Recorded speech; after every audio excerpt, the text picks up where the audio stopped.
Okay, Erin. So thanks for coming on the podcast and being a guest out from Cleveland. I told you I used to live in Columbus. So I was close to Yeah. it for a little while. Columbus is a great city. Came back east. It's funny. We went back. So when my son was looking at schools, he's now in Indiana. I think I told you. We went back to Columbus because, look at Ohio State.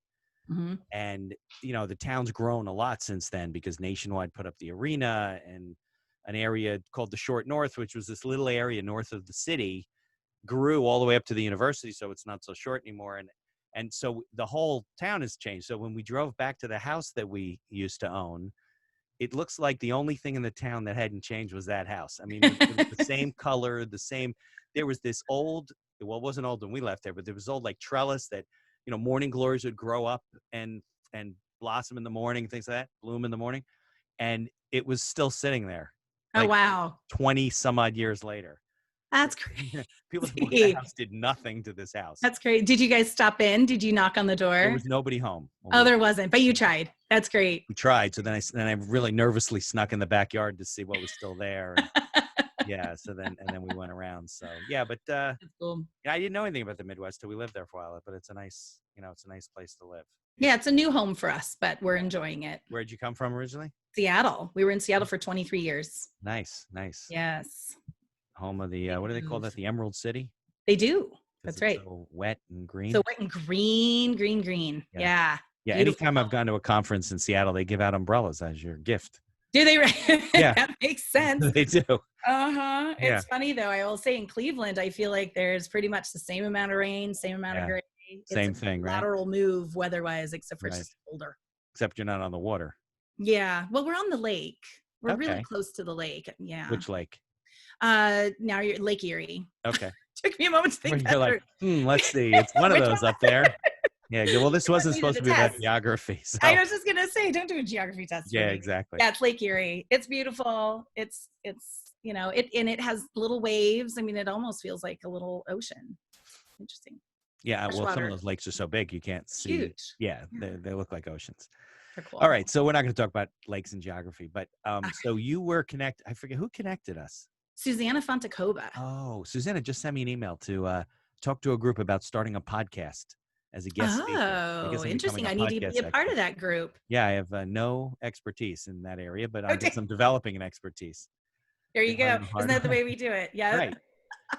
So let's talk about your business, but let's talk about, you said you're from Seattle and you're in Cleveland now, but maybe you can tell me how you got into, the recruiting. I mean, you work on the employer side, right? You're working more with employers and branding and helping them attract the right people, but maybe you can tell me the whole kind of metamorphosis of how you got to where you are.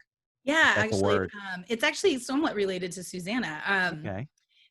Indirectly. But so back in, I don't know, 2015 or so, I started actually a kind of business consulting company, and we served similar clients to who we serve now, small businesses under 100 employees, the mom and pop shops, the backbone of our economy. And I was, working with them on a variety of capacities, and recruiting was one of the things that I did for them.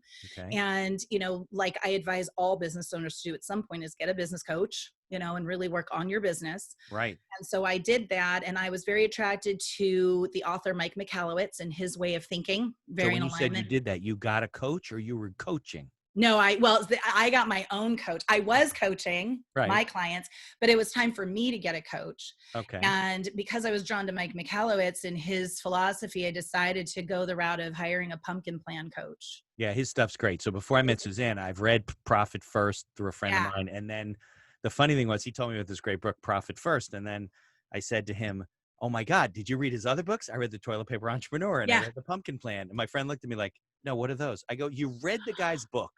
You don't go on his website and, and find become a raving fan that he's put out in the world, So great books. Pumpkin. Yeah, he is, the indirect mentor and one of my business heroes, along with Marcus Lemonis. So, when it came time to decide to do, get a coach, it just made a lot of sense to me. So I called, the company that does the pumpkin planning, and I used that philosophy. And so in 2017, which was when I was doing this, it became just eminently clear that my sweet spot, which is that intersection of what I do really well, what my clients want, what I can repeat and scale, all this sweet spot was the recruiting piece of what we Okay. were doing. So I pivoted completely and became Zephyr Recruiting. Okay. Um, The it, name mean anything? It's got a it means history a to it? gentle breeze. Okay. It's typically used in like nautical, sailing, nautical kind of terminology, not that it has to be. Um, I was just talking to a friend of mine one day over a glass of wine, and I was struggling with the name, which often we do because we get too set on certain parameters. And I said, I just want people to feel like it's easy to work with us, that we get to take this off their plate so they can breathe and focus on other things. And she just said, how about Zephyr? And I thought that was it. It just, it just intuitively felt right through and through. So there Okay. you go. And it's an unusual word. It's memorable. I have to Right. spell it a lot for people because I don't know how to spell it. Right. And that's okay. But it just really embodies a lot of what I What was is it? trying. Zypher? You got it. Okay. Yeah. So you're a smart lawyer. Well, I typed it into the calendar a bunch Oh, of did you? times because we've spoken There you go. emails back and forth. So I've Yes. seen it. Yeah. Yeah. Okay. So that's how that happened. And, the first year it was pivoting such a big deal. It was like a startup all over again, but we really boomed last year and here we are. I have a team of 8 and all different time zones. And like I said, clients all over the country, and we're on our way. Now you don't do any consulting with the pumpkin plan like Susanna does, do you? No, No. no, but I work with Susanna now because I love pumpkin plan. I believe in it so much that I think it's Right. a really great thing to do, to pumpkin plan your business, every so often. Yeah. And so I mean, it's basically writing a business plan. It's a way to create a yes, business plan, yes, it is. It is. working The plan. steps are So clear and easy, and they make a lot of sense. have you So ever met Mike McAllowitz? I have. You I've have? actually met him in person here in Cleveland at a book signing. Okay. And okay, I have a funny story. And Mike, if you're listening to this, you owe me. Um, so our philosophy around hiring is finding the right fit employees. So people who fit your company, your culture, your values, your goals, your team dynamic, the Right. whole package. And I was at this conference where he was talking about Clockwork, another book of his, and we met a little bit, met ahead of time, and I started talking about that, and I said, we don't use the word A player here because one company's A player is a different person than a different company's A player. Makes sense. So we use right fit. And he ended up using that in his talk that day in front of the audience in Cleveland, Kidding. like verbatim. And I thought, oh, he didn't do the, the little like give me credit thing. So he owes me credit for that. But he's a great guy. Oh my gosh, so dynamic. He's probably one of the best speakers I've ever watched. He had us howling. But it, like, every principle he had sunk in deeper because we were so engaged in Right. interacting with him. He's Well, terrific. if you listen to his books instead of read them, Which I he do. does. Yeah, Mhm. he does the audio. So he's a Yes. And good. actually, if I can plug, he's going to be doing the audiobook for his Fix This Next book, Uh-huh. which I'm going to hold up here. You can see it. Yeah, I saw it And online. he is, because it's audio, he's going to be adding stories and different case studies in this. And I'm going to be one of the stories when I Nice. pivoted from Sage Business Partners to Zephyr. I So think yeah. they're sending me. So I approached him. Did you connect me with Dr. Sabrina? Yes. Okay. So I haven't Yes. heard back from her yet. And maybe you'll help me get her on the podcast. But I saw that she was connected with Mike McAllowitz also. Oh, yeah. So I sent him an email. Hey, I'm a big fan. I've read this, this, and this. His secretary got back to me, or his assistant or whatever. Yeah. He said he's too busy. He can't come on the podcast, but they're going to send me a book. So I don't know. I said, well, don't send me the Toilet Paper Entrepreneur. No, it'll be The Fix Pumpkin This Plan. Next, I'm It'll be the new sure. one. Yeah. So Yeah. if I ever get a chance, I want to get him on the podcast if I can corner him one time. Keep working it. Yep. Yeah. I was on his GMAP podcast recently as well, which is grow my accounting practice. Okay, good. So yeah. Okay. Yeah. So yeah, so we have things in common. So let's get back to your business. Okay. I know For you. your listeners This are is like, for all you. right, whatever, get back to it. Yeah. Well, we don't want to pitch Mike. We want to pitch you. So, Exactly. right. Oh my gosh. Yeah. So, okay. Do you have a question for me? What do you want me to talk about? Well, I think it's so I mean I've met a lot of recruiters, people that work in your space, let's call them, okay? Yeah. And I think probably more people are recruiters than anything because they're just, they're just headhunters. They meet somebody and they say, "Hey, I need," and they go out and they look and try and connect. But I think it's interesting because I haven't met a lot of people that kind of take the approach that you take, and certainly that don't really work in the small business market. Usually the recruiters are working for large companies because they want big fees up front, whatever that the small companies can't really afford. Right. And I don't think that the time's really taken, like you said, to not just find the right fit, but help them to prepare themselves and to send out the message, because you're going to talk about that, about, branding Mhm. themselves Mhm. from an employee attraction standpoint, that people will say, hey, I want to work here. Because I think I interviewed, I don't know if I told you this, I interviewed a guy named Mark Beal. He's a marketing and PR professor at Rutgers and I think Montclair State in New Jersey, travels all over the country. He talks to sports, professional sports teams Right. about all this stuff. He wrote some books on Gen Z and all these kids, that are coming out of, he has a podcast called 101 Things to Know, like before you go to college or when you're coming out of Oh, college. And he talks a lot about getting prepared for the job market and what the kids, and all these kids, what they're looking for, they want to go to a place that like has some, is a little esoteric, but has some meaning to them, like yes. to change their life. I Yes. think a lot of them are disappointed, but I think that that's really an approach that employers are missing. They don't Hmm. miss it if they become your clients, but No, they don't. yeah, but they miss the opportunity to, or maybe they don't think it's important to sell themselves to the employee population, to the people out Yeah, there that yeah. are potential hires.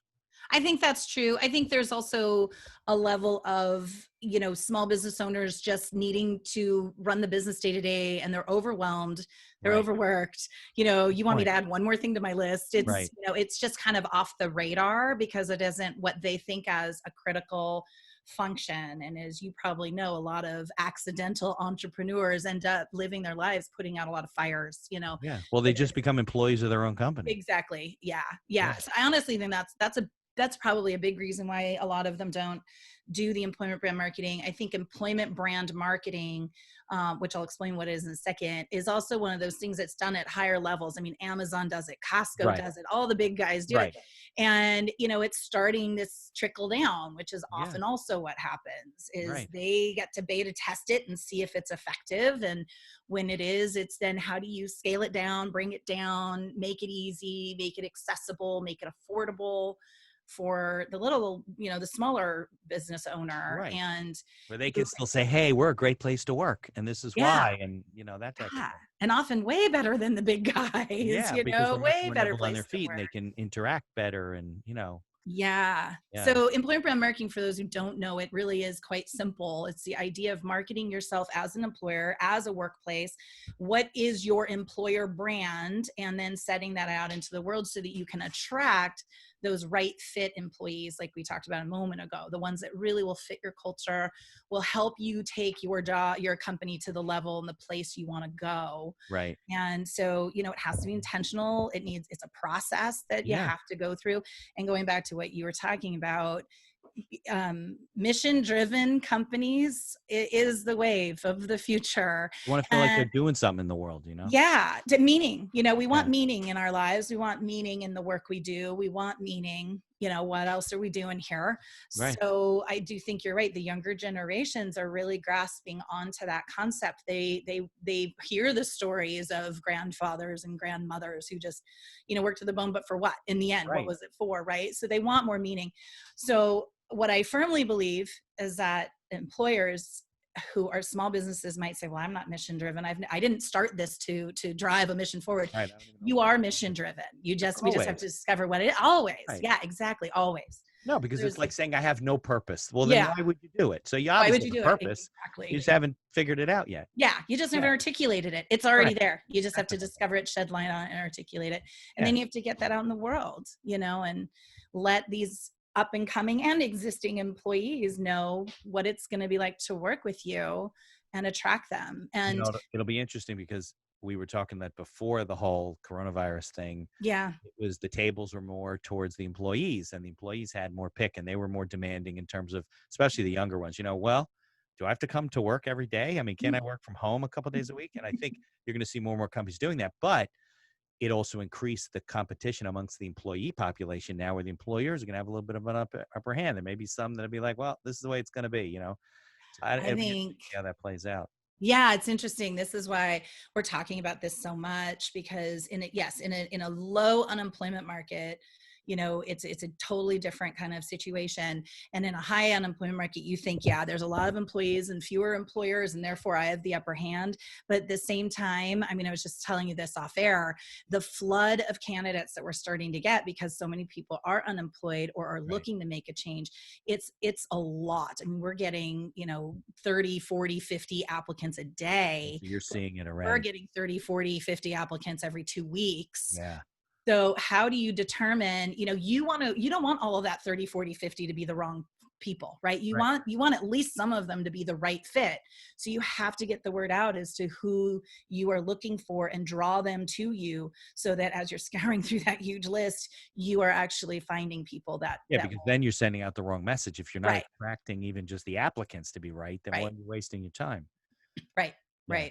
Right. I guess some of them, like you had mentioned, are just filling their obligations. They are. Yeah, there's love and employment. But some may be exploring and saying, you know what? I love what I was doing, and I'm not sure if I'm going to get my job back, or maybe I shouldn't open the restaurant again. Maybe there's something else I can do. And Right. a lot of people that are exploring. That's not I think necessarily there's a lot of that going on. And I'll do a case in point, personal case study. We've been looking for the right fit salesperson for our team for about 3 months and have not been, we're picky, right? So we're waiting for the right person. And we maybe got 1 or 2 candidates that we would say candidates of interest every 3 weeks or so. And so since this started about last week, I posted again and thought, okay, now people are starting to look again after sort of the initial kind of crisis shock. Is starting to calm down. And I have 14 candidates of interest in less than 1 week. That you think, or at least on paper, it's somebody you want to talk to? Yeah, that we want to bring in and talk to, because they look great on paper. That are going to sell for your organization, meaning they're going to find the employers, or they're going to find the employees, or they're going to find the employers. They're going to find our clients. Yeah, they're going to connect with clients and start building relationships with the kind of companies that we want to work with. And but I mean, it just really is pretty shocking to me in just a week, the difference. No, that's a huge jump. Well, just to tell me that you were getting 30 to 40 applications every 2 weeks, and you're getting it now in a day or several days, is ridiculous. But I guess when 20% of the population's unemployed. Yes. And some jobs are getting even more because they're more broad type jobs, manufacturing, retail, well, not retail, but like online e-commerce stuff. I mean, there's, truck drivers, all that kind of stuff that's booming right now. I mean, they're getting hundreds and hundreds a day. God, I can imagine. So it's, but what I really want to point out is the fact that I now have 14 candidates of interest because they're so good. So even though there's a flood, it isn't, I think there's this misnomer I've heard a little bit online of, well, those who are looking for the job are the ones that just should have been let go. And so there's sort of this idea, and I'm going, well, that's actually not the case. And again, going back to the idea that an A player for one company may not have been their A player, but it might be yours. Right. So just because they weren't a good fit for another company doesn't mean they won't be an amazing fit for you. Oh my God, coaches get fired all the time. They get picked up to win a championship. Yes, exactly. It's a great analogy. The management and the culture and the kids and whatever it is. Things. I remember when I was growing up, there was this quarterback. I'm a big Giants fan. Okay, got it. Professional football. So we had this quarterback. He was so bad that he would come out of the stadium after the game and somebody would take like a sign and throw it through his windshield. I mean, everybody hated him. They drove him out of town. They trade him to like Denver, Cleveland, out somewhere in the Midwest. It must have been Denver, and they won the Super Bowl. Really? This guy. Yes. Because maybe the coach wasn't motivating him. Maybe the quarterback coach, the trainers, I don't know what it was, the facility. Things, you get in the right place, and look, you said you love Marcus Lemonis. Obviously, that's the third leg of his stool, right? Yep. Having the right people, but it's not just the right people, it's the right people in the right jobs. Yeah. And just like EOS, right? Gino Wickman, for anybody who's familiar with the entrepreneur operating system and traction, same people, right people in the right seat. So we're the right people recruiters. But the employment brand marketing, I do want to point out, what's that? Recruiters? You should trademark that tagline. We're the right people recruiters. There you go. Maybe I will do right that. Should be like, right here, a little moment of brilliance. We're the right people. We're the right people recruiters. Yeah. Love it. I do want to tell your listeners, though, one of the things that came out of a survey done by LinkedIn, which I thought was interesting. All 30 of my listeners, you want to tell them? No, I hope we're gonna work on that, man. We'll add our 30 to your 30. Double it. I think I but yeah. But 75% of candidates will research a company's reputation and online presence before they even apply. And 69% of candidates won't even apply if they don't like what they see, even if they're unemployed. You And know, I I'm think, not surprised because the last thing people want to do, right, is you go and you interview at a company and then they give you an offer and then you talk to your friends and they go, really, you're going to work for that company? yeah, Did you right. know there was an article about they deal with some company in China and they use children to make this and that? Oh, And you're like, God. what? These Right. people they've read enough It's things that terrible. frighten them, Yeah. um, Yeah. you It's know? so it's important. It's important the image you're putting out there, not just to your clients, but also to your potential employees. It really Yeah. is. It's also an amazing platform to celebrate your team too. There's nothing like putting out on social media, an awesome employee achievement or just how much you appreciate certain team members. People So like that. They need I to be love, appreciated. Right. yeah. And those are the kinds of things that help you be a great place to work, Right. that's the retention piece. Yeah, and historically, that wasn't Doing really that. done, especially before social media, it was harder to do, so I mean, Yeah. Oh, yeah. you can I put mean, a there's plaque up in the office, but the only people are gonna see are the other employees. They Yeah, already exactly. Exactly. No, it's so much easier and it's free. There's so much of this is free, right? You don't have to spend a lot of money, to get this started, to get the snowball going, for sure. So, if you're working with so let's help some people, right? So, somebody Okay. comes to you, they're a new employer, Hmm. new client of yours. Where do you start? And let's assume they're clueless, so they don't have they don't have a mission. Well, they do have a mission, you and I know that, but they don't think they have a mission. They have no Right. idea what their purpose is. They probably never have done this before. Hmm. What's your process? Where do you start? How do you work them up to getting Yeah. Well, if they're discover where really you go? brand new in this scenario, we would want to hone in on their mission, their values, their core values. If you're in the Mike McCallett's world, it's called immutable laws. There's a variety of ways of talking about it, but it's not aspirational values. These are true core values Right. that you expect to embody and live through your company every day. So we discover those. We discover what we call the personality of the business, which has to do with sort of the foundation of culture. Okay. If you were to describe your business to someone at a dinner party using adjectives, what would you say? Are you fun? Are you serious? Are you dedicated? Are you, just what kind of adjectives would you use to describe your company? And if it's a company of one, it's all about you, and that's okay. Like, that's the foundation. So you have to go with what you've got. If you've got a team, look at your whole team and look at them as a whole picture, and how would you describe them as a whole picture? So you want to get some foundational work done, actually. And we actually have a checklist on our website that can help people through this. So Okay, I good. will make sure I get you that We'll give them a link. address. We'll give them a link in Yeah. the show notes. The link for the show notes. Yeah. Okay. It's easy. But so the checklist walks you through a lot of the steps, but you have to do a discovery phase, and that's a part of the discovery phase. The other piece of the discovery phase is creating what we call the right fit employee profile. So it's the same thing as your target market client profile, right? Right. But it's using employee. So it doesn't matter what role they're in. Doesn't matter if they're an admin or a senior person or a lawn tech or whoever they are. What is the profile of this person in order to be successful in your business, help you live out your mission, resonates with core values, resonates with that personality, adds to the dynamic, just you got to create a profile So of does who that that include person is. profiling existing employees to figure out It, if they are in the right yes, if they have existing employees, we look at that, we look at the whole team, and we kind of go, who really feels like they are core part of this company? They're more than just, I'm clicking my timesheet every day. Right, right. They're engaged, they're involved, they embody, they drink your Kool-Aid, whatever you want to say. Yeah, the And champion. what are their what are their culture, or what are their attributes, that make them a part of it. And then you look at the commonalities between them. If you're lucky enough to have more than just one person on your team that embodies all of that, then what are the common traits? What are the common personality traits? What are the common values? Right. What's common behaviors? Those kinds of things. And then Now, I that would helps you think create that. when you're going through this process, if somebody has, I don't know, half a dozen employees or a dozen employees, and you go through this process, you may discover that people are not in the right jobs. Exactly. And that can happen too. And that's the question. Are they the right people, but not in the right seat? Yeah. Or is it they're not the right people? And Yeah. so it does sometimes, it does reveal, and that's okay, because to be truthful, we get clients who are really, it's very painful to let people go. And I understand, because we're people, like people come first. That's one of our core Well, values. People come without people, first. you don't really have much of a company. You don't. That's the Yeah. other core belief of ours. Yeah.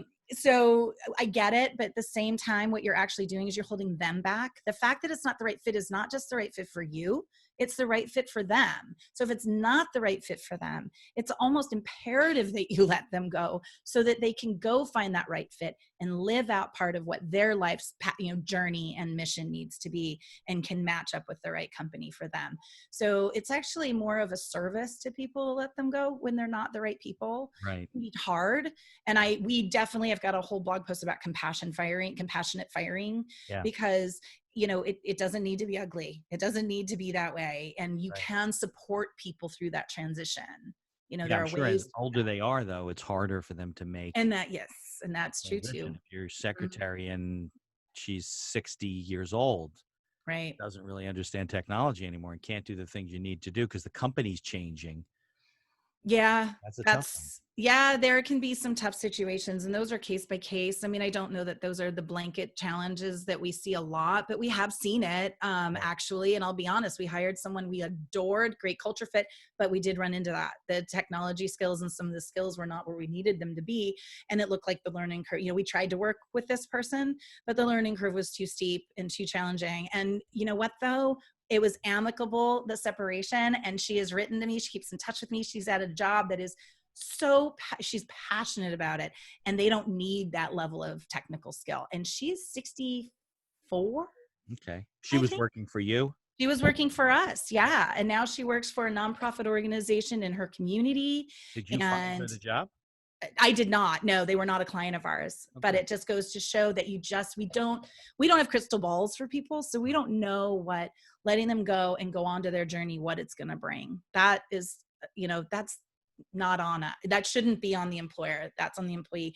And you can be supportive and compassionate and try to help them through that transition, but in the end, it's up to them. But it can take them to way better places. Right. Let's make it real clear, though, for the podcast. You do not represent people Correct. looking for jobs. You represent Correct. companies, helping them evaluate, attract the right talent, evaluate the talent, hire the people.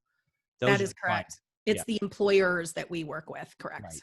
Right. Yeah. Yeah. So Yeah. if I'm a job seeker, you might refer me to somebody, but you're not going to. Yes. Which is what we do. We do get job seekers who reach out to us. They hear about us or learn about us. And, I will absolutely try to set them in some direction rather Of than course. just saying that's not what we do. But, Right. but yeah, in terms of who hires us and pays us to do a job, it's the employers. And we do the employment brand marketing and the full cycle recruiting. So those are the two services that we provide. Okay. Yeah. So tell me more about, like, how do you begin to, like, market their create their brand, because I'm sure they didn't have it before. Nobody thinks about that from an employee standpoint. They think of it from a customer standpoint. Right. Right. So there is a process that we go through. And again, it's kind of like the values and mission. They do actually have an employer brand. We just have to uncover it Right. and figure it out. And it very well may need tweaking and some revising and, pivoting, but everybody does. And so Yeah. we do, things like employee interviews, employee surveys. We look at what's already out there. We look at their reviews. If they happen to have things on Glassdoor, for example, which is a review site, a lot of employees will go and review their employers on I've seen some Glassdoor. bad things on Glassdoor before. Yeah. And that's usually, unfortunately, it's just like Yelp, right? Like Right. it's only those people who are upset that are really going to Right. do it. Really going to write a Right. good review. So you have to be careful. But, part of the strategy then is let's get some positive ones on there. If you've got happy employees, do something to incentivize them to go and put a great, review for you on Glassdoor. But so anyway, we just go through that whole process of values, culture, all that, the right fit employee piece. And then we look and audit their online presence already. Do they have a careers page? Is there any kind of team video on your website? Is there, like, what do you already have? Okay. And, is it also embodying those things? Your core value is fun, but they're super serious videos. That's not in alignment. So what is that brand that you already have, and evaluate it. And then coming up with, just like in all marketing, what opportunities that are available. It's like opportunities, threats, strengths, weaknesses, opportunities, and threats. So you look at the opportunities that are available to you that you're not capitalizing on, so Okay. maybe you're not posting on social media, or only doing it once a quarter, or, are there community events that you can get involved in? If you're in a smaller community, It's very important to get involved, Right. right? Because you're standing out at a much more grassroots ground level. And if you're showing up at some of the, I don't know, your high school's football, sponsor all the time, and somebody, that shows, and that shows that you care about your community. And if Right. that's an important value, and you want people who are the same, they care about their community, they're going to be more drawn to you than your competitor. Right. Right. And it's the same. This is the one thing I realize a lot of our clients don't realize or don't think about is when you don't get that right fit employee in your team, they're Right. going to your competitor, right? They're going to work for someone else who oftentimes, if you're industry specific, especially, they're picking a competitor. Do you Right. want to lose that amazing employee to your competitor? Yeah. Then you start getting, a little driven by competition there. But anyway, I digress, but that's, the basic idea behind it. And then you create a strategy, just like you do with your regular marketing, Right. an intentional, well thought out, well planned out strategy, and then you have to implement it. Now, have you come into situations where, you know, you evaluate them, you talk to the employees, and you realize you really don't have a very good culture here, Yes. and Yes. we got to fix this. And that's Yes. happened? Yeah, it does happen. We're very good about the clients, or we're very good at picking the clients that we want to work with. And Right. they don't have to have a great place to work yet, but they have to want it. Well, And going right back to what you said about, if you don't have people, you don't really have a business, right. right? You Yeah. can't deliver what you're doing without people to Right. some degree. So if we get clients in who come to us who have that mindset, who want a great place to work, who want to have the right fit employees, then we'll work with them, and we do some coaching. We just coach them through. We look at what's going on and we try to uncover what it's about. um, you know is it a mindset shift? Is it a mindset thing? Right. Which I will tell you honestly, Mitch, that's where it almost always comes from. Where we've had clients before who, when I ask them questions about, this is going to sound kind of hokey maybe, but when Yeah. I say, what was your impression of work that you grew up with? What kinds of images, what kinds of messages did you get from your parents about what it was like to work? Right. Just work, right? It's a huge part of their lives. Right. Did they come home exhausted? Did they hate their job? Did they love their job? Were they an employer? Were they always the employee? Did they get promoted? Did they always get overlooked? I mean, just what kinds of Yeah. messages The did you grow psychological. up with? Yeah. Sure. Sure. And that's going to feed you. If you're an employer, that's going to feed the kind of employer you are. And so you might even have to go that deep, to look at that and go, oh my gosh, I saw my father slave 24/7 in manufacturing, worked his heart out, that kind of a thing. And you believe that was a good work ethic. So now you're expecting that of your employees.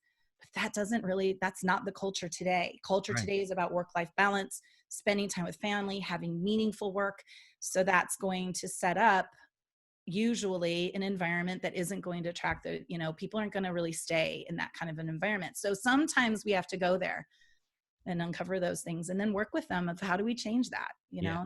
I asking think a we lot of questions. spoke about last time we talked to it. It all comes down to consciousness. Like with any kind of self improvement, you're trying to improve your company, you're trying to improve yourself, Yeah. you're having problems, you don't know whatever it is. 95% of it is consciousness.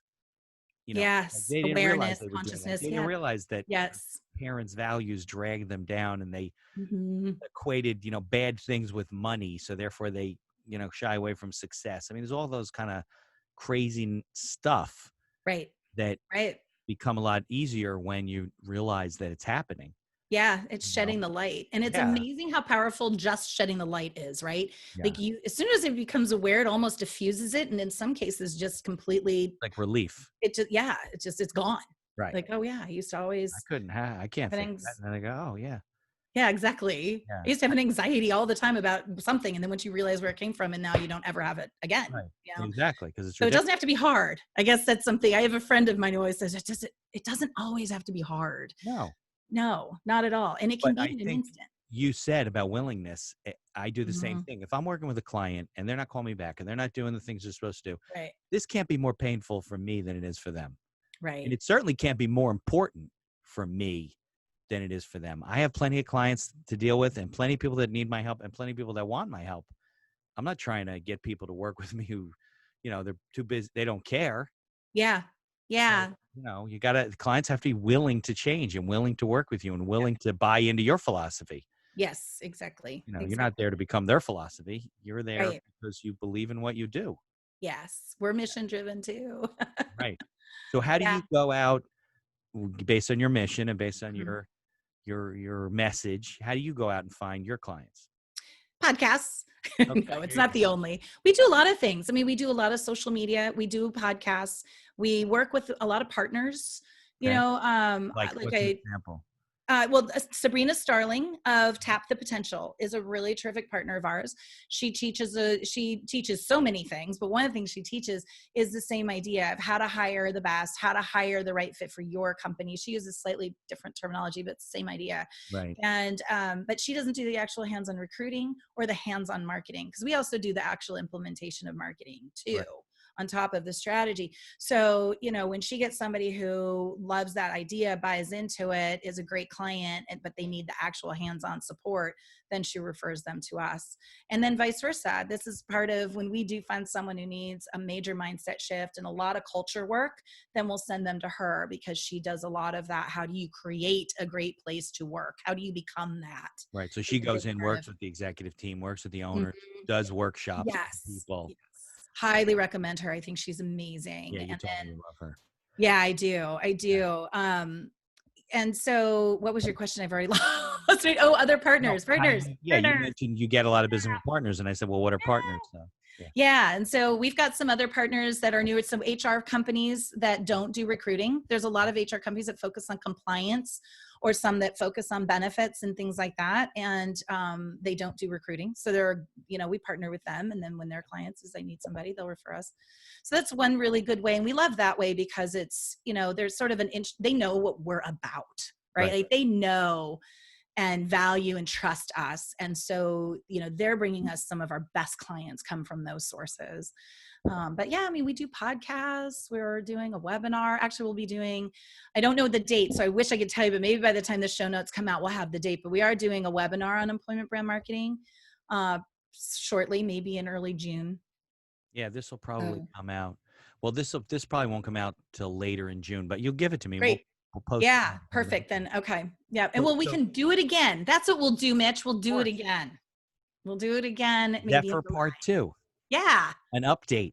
Yeah, an update. That's It's funny. right. There's actually some people I had on at the beginning, and they're like, we should update that episode. And I'm like, well, we shouldn't update it. You should come back on and we'll talk about what's going on now. Yeah, yeah. You It's know, amazing to watch the evolution of this yeah. for sure. It's And funny. When I first started, I was like, oh, an episode here, an episode there. I talk to people. Now with this whole pandemic thing, I get introduced to you. I have, I think, a dozen, maybe not a dozen, but 6 or 7 episodes that I have to edit. I yeah, have a lot. things scheduled or ready for release through June sometime. Wow. So I'm probably through the summer almost. See, so you are a podcaster, Mitch. I guess if you know what you can It's the do, you accidental can help me. podcaster.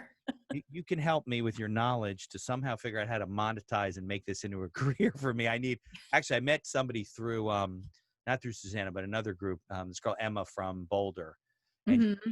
she's not a recruiter. She's a coach. So if you have somebody who's an executive, for example, and you say, listen, we can't help you because we represent employers, she's Right. the kind of person that would help them work with them to figure out where they want to go. She's not going to find them a Yes. job. She might refer them. Yes. But yeah, so I said, I'd love to be a podcaster for a living, but I got 3 kids and a wife and 2 dogs, and Right. they all eat at least every other day. We could shift them around a little bit, but we got to feed them. So Right. yeah, it's a little difficult. So I'd love it to be something that I did at least part-time. Uh, Yeah. but Well, there are people who do make money at it, but I do think it's a long game. It you've got takes a to get a while. lot of following to Yeah. Yeah. And then you get sponsors and, affiliate links, all exactly that kind of stuff. advertising. That's how you Yeah. make it. How you do Start it. selling T-shirts through the podcast is going to make a lot. Yeah. So True. you said that you guys are looking for a salesperson. Yeah, we are. So how are they going to develop your business? What's They are getting, so that's a whole new tactic for us. We okay? do want a team. I want a team, not just one, but a team. And we're going to segment them in certain industries and Okay. things and have them go out and find clients for us, because the other thing is we're picky about the clients. So I I want us to be more proactive about companies we work with. So they need to, research the companies and find the ones that seem to be in alignment Right. with us and our values, and appear, at least, right, on paper and in social media, to be the kind of company we want to work with. And then, directly go to them and see if we can serve them. I mean, our idea, we want to solve their problems. Just, hiring is an enormous problem. It's the number one problem now Yeah. for entrepreneurs Sure. is hiring and team building. Right. And so, we are making an assumption that a lot of these companies we go to will have some kind of problem we can help them solve. Right. And we'll see. But Yeah. we want to be more proactive, Yeah. So this is doing like that. networking, introductions, boots Mhm. on the ground, hand to Yep. hand combat Yeah, exactly. to get work Exactly. your And way in. very intentional, though, Yeah. you know. Right. Targeted. Hmm. Find a company that you think you might want to work with. You got to figure out a way to get in to the right Yeah. people. Yeah, it's a game. Yeah. And that's why we need salespeople, because they are talented at that. If they're a good salesperson, which of course is what we're looking for. Right. We're looking for a rock star salesperson. Right. But if we get that person there, and hopefully more than one, that's their jam. That's their zone of excellence. And it isn't mine. I Right. have other things that are my zone of excellence. And, so we need to add these people to our team so that we can have a more robust sort of marketing and sales approach. Well, I'll definitely keep my eyes open, Thank my ears you. open. They don't have to be in Cleveland, right? They could work No, it's anywhere in the virtual. country. Yeah. Totally virtual. And they don't even have to do boots on the ground as much if they don't want to. We're pretty open. That's one of our other philosophies, or my philosophies. I want to provide meaningful work that people can do from home in a schedule that works for them, because I Right. think there's very few options out there for that. So Right. that is always, so our recruiters are set up that way. My operations manager's set up that way. My marketing manager, everybody, it's like, you've got a list of things you're responsible for. I kind of don't care when you get it done, just as long as it gets done and it Right. gets done well, and it's part-time, because mostly nobody on my team wants a full-time job. They have other things that they're Yeah. doing. Right. So anyway, so yeah, it's a really great option for someone who's looking for a more non-traditional kind of work setup. Right. And somebody who's living in Nashville, if they find a company in Colorado that they like, and they don't have to be in Colorado, because they No, can they do a don't. Zoom call and connect through Yeah. LinkedIn to the person, and then find out who they know. And yeah.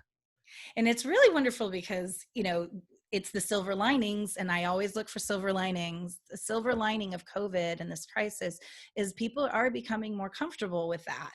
And it's becoming a new way of doing business. And Yeah. we've been doing business this way since 2017, but it hasn't always been the easiest thing to get people, even our clients, to get their head around. You're Right. doing virtual interviewing, like, what do but now it's becoming more normal, and people are realizing how effective it is, and how, there's downfalls to it. I mean, it's not perfect, but it does open up a lot. And so I think a silver lining to this is that it's a much more comfortable platform for most I people. think it definitely pushed us ahead good Yeah. 10 years in terms of Yeah. society's comfort with the technology and improvement in the technology and the security of it, and the whole thing. It's funny. I was just talking to somebody before I got on with you, and they were talking about how on these Zoom calls, you have to be careful and don't forget that everyone's watching you. There was somebody who made like a remark or was talking, and the other person had this facial expression like, "Oh, come on," and called them out on it.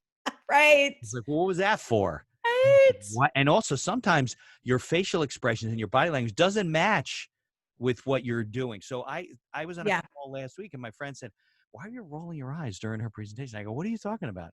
He goes, You "Well, weren't even aware. Wow. I wasn't even, and it had nothing to do with her presentation. I Right. must have been thinking about something else."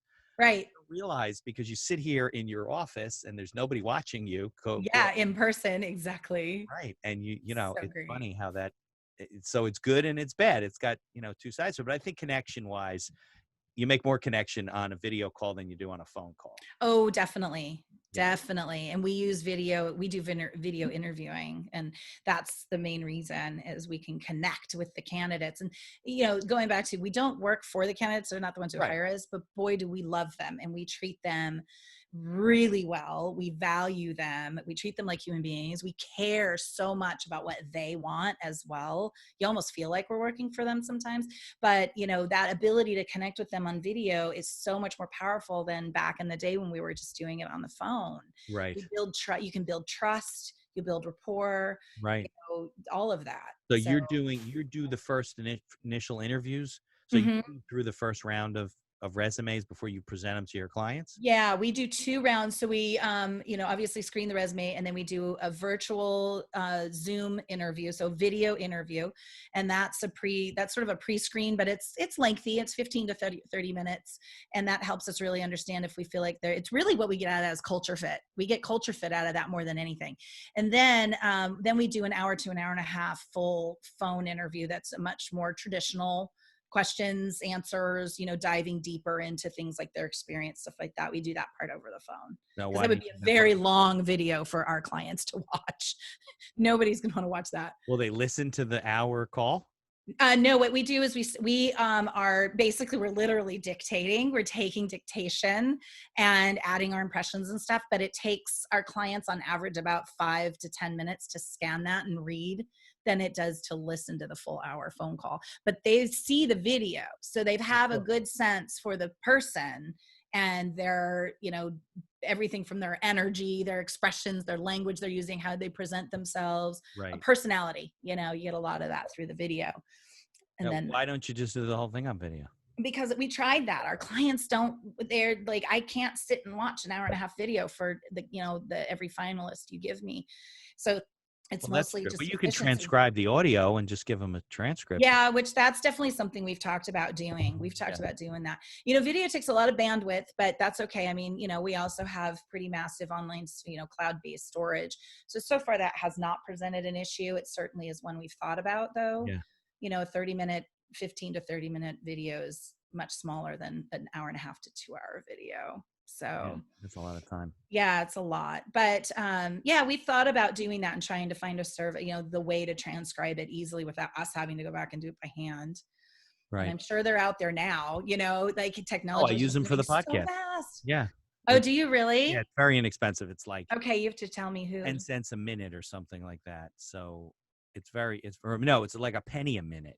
Oh, cool. There's one called Temi, Temi, that is inexpensive. Now, all these services are only as good as the people speaking on the other end. So you always have to read it over, and it's not, Right. sometimes it's You have not to, completely accurate. It gets the idea across, but okay. they don't That's transcribe. always, I've heard, the case with Yeah, that'll those. improve over time. Yeah. But Yeah. yeah, you can, and it's inexpensive. I do that with the podcast too. There's a service that I use that cleans up the file Right. for a Right. I've heard dollar, a that. couple of dollars, and then makes it better for the feed because my equipment's only so good. Right. So are there any industries that you focus more on than others when it comes to employers, or are you kind of across the board?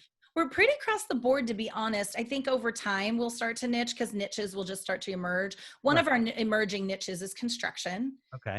We do a lot of project managers and estimators and then office staff for construction. We do some accounting firms, definitely bookkeepers and accountants, senior accountants, tax accountants, Okay. that whole arena. But they're not claimed niches. We've got clients in online, like graphic designers, web designers. Like I said, we've got a lot of lawn care companies that do lawn tech. They apply the chemicals, or they mow, or they do landscaping. It's kind of across the board. It's at this point, we've identified a few that are a little harder and not probably the best fit for us, which is healthcare. Well, that's not true. I shouldn't say that. Like the bigger healthcare. So Right. nurses, doctors, Yeah. licensed doctors, physicians, things like that. Small community healthcare, though, is a great fit for us. Dental offices, chiropractic offices, naturopathic offices, the smaller community where They're maybe they looking have for admin people and front one. desk people and Yeah, exactly. Patient coordinators, there's all different kinds of roles within those companies that are above and beyond just the doctor themselves. and So how many how big's your team? our team is 8. We're a team Okay. of 8 right now. All in Cleveland or no? No, actually, I've got myself and one in Cleveland. We are in 3 of the 4 time zones. So we're in Eastern time zone, Mountain time zone, and Pacific. I've got quite a few in the Pacific. About 4 people are in Pacific. Okay. Yeah. Yeah. So all over, in Oregon and Washington, and then Idaho. So we're all over. Did you start it when you were in Seattle and then you moved to Cleveland? Yes. I started in Seattle and then we moved less than a year later. So it wasn't really grounded in Seattle. I was grounded there in the business community because of my previous company, so that was, but I pivoted at the end of 2017. We moved here in August of 2018. I got So, and some of those people that you had were on the West Coast and they stayed there. right, You know, right, yeah, exactly. yeah. I think that's something that employers can start to recognize that unless they're, look, obviously if they're in construction, you can't hire them out in Oregon to work Yeah, remotely. exactly. There's a lot of businesses that can't do that. They Yeah. can't do that. But there's going to be a lot that never thought that they could. And Yes. you can have a virtual assistant, you can have a virtual receptionist. Yes. You don't need to have these people coming to, your office all the time. Right. It's I think true. it's going to change the Yep. way we kind of work things. It does. And it poses challenges that need to be addressed, staying engaged, staying connected, having your employees feel like they're actually a part of a team instead of Right. working solo. As a leader of an organization, you have to really be thoughtful and intentional about those things, learn about them, look and see what other people are doing. Right. You can institute them, but it takes a little more work actually in some ways, because the little nuances of seeing each other every day is just gone. Yeah. You don't get that. So you have to be more intentional. And I mean, it's a good part of what I do. It's a big part of my role is, maintaining that connection, getting engagement, making everyone feel like they're very On your much a team, part you of mean? a team. Mm-hmm. Yeah. Yeah, on my team, Yeah. Right. You have to be in town. Okay, so, let's get on at this time. Let's talk here. Let's check in here. yeah, and finding ways to do it socially. Right. It can't just all be about business, otherwise you really will lose that culture. So the main question is, how do you build, develop, maintain, nurture culture in a virtual setting? Yeah. Right. And if you're willing to have that question at the forefront of your mind, fairly consistently, Right. and you seek answers, then you'll make it work. It'll be great.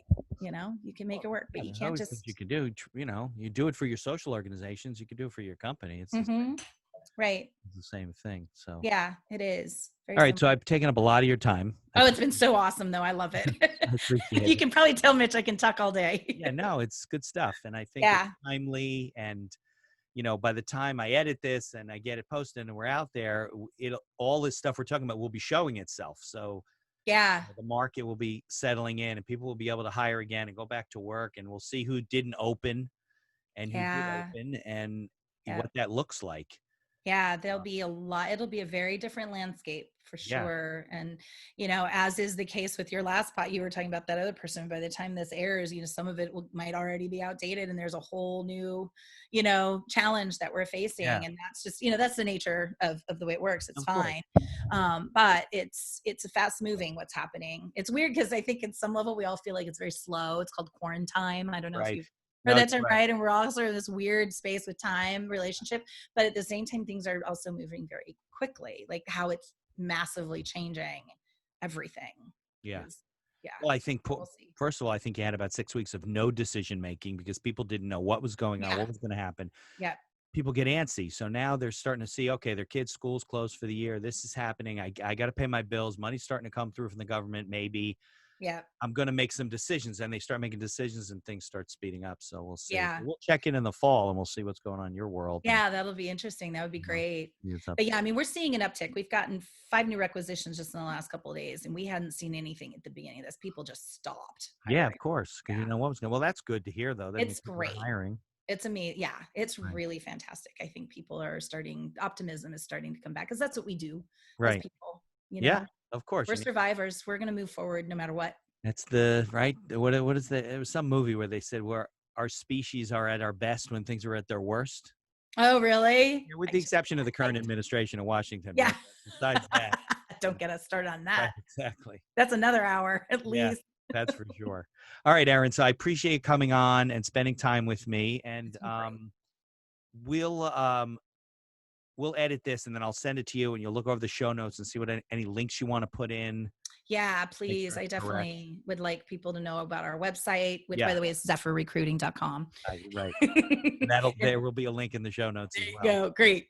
And yeah, I'll put the link to that checklist for Yeah. you. And depending on the date, if we've got a webinar planned, I'll make sure that you have that information for your listeners if they want to join us for that webinar. Yeah, and if any of that stuff comes out before the podcast is aired, you get it to me and we'll release it as well. Great. Okay, I will What I do for all my guests, I try to help them out. Thank you. So, all It's right, been Erin, such a pleasure. I appreciate